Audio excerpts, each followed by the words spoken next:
আসসালামু আলাইকুম ওয়া রাহমাতুল্লাহ। প্রিয় দর্শক, আপনারা সকলে কেমন আছেন? আশা করি ভালো আছেন।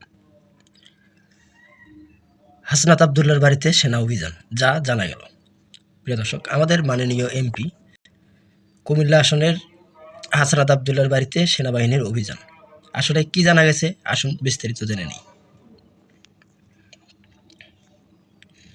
সাম্প্রতিক কুমিল্লা ৪ আসনের নবনির্বাচিত সংসদ সদস্য হাসনাত আব্দুল্লাহর বাসায় সেনাবাহিনীর অভিযানে পুলিশ বিপুল পরিমাণ অস্ত্র উদ্ধার এবং একই সাথে ৩ জনকে গ্রেপ্তার করা হয়েছে শীর্ষক দাবিতে একটি ভিডিও সামাজিক যোগাযোগ মাধ্যমে প্রচার করা হয়েছে। ফ্যাক্ট চেক রিমিউর স্ক্যানের টিমের অনুসন্ধানে জানা যায়, প্রচারিত ভিডিওটি হাসনাত আব্দুল্লাহর বাসায় সেনা অভিযানের নয় এবং তার বাসায় এমন কোনো অভিযানও হয়নি। প্রকৃতপক্ষে সাভারের যৌথ বাহিনীর অভিযোগে জাহাঙ্গীরনগর বিশ্ববিদ্যালয়ের সাবেক ছাত্রদল নেতা ও তার ৩ সঙ্গীকে অস্ত্রসহ গ্রেপ্তারের ঘটনাকে উক্ত দাবি প্রচার করা হয়েছে।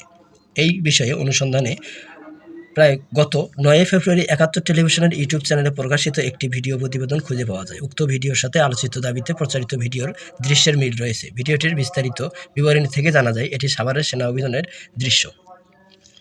পরবর্তীতে প্রাণসিংগী কিং ওয়ার্ড সার্চের মাধ্যমে অনলাইন গণমাধ্যম জানান, আলোচিত বিষয়ে প্রকাশিত একটি প্রতিবেদনে খুঁজে পাওয়া যায়। প্রতিবেদনের বিস্তারিত অংশে জানা যায়, গত ৯ ফেব্রুয়ারি সাভারের যৌথ বাহিনীর অভিযানে অস্ত্রসহ জাহাঙ্গীরনগর বিশ্ববিদ্যালয়ের সাবেক ছাত্রদল নাহিদসহ ৩ জনকে গ্রেপ্তার করা হয়েছে। গ্রেপ্তারের সময় তাদের কাছে থেকে দেশি বিদেশি অস্ত্র ও গোলাবারুদ উদ্ধার করা হয়।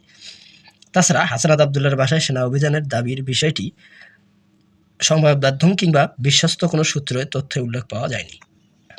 সুতরাং সাভারের যৌথ বাহিনীর অভিযানে জাহাঙ্গীরনগর বিশ্ববিদ্যালয়ের সাবেক ছাত্রদল নেতা ও তার ৩ সঙ্গীকে অস্ত্রসহ গ্রেপ্তারের ঘটনাকে হাসনাত আব্দুল্লাহর বাসাসহ সেনা অভিযানের দাবি প্রচার করা হয়েছে, এটি সম্পূর্ণ মিথ্যা।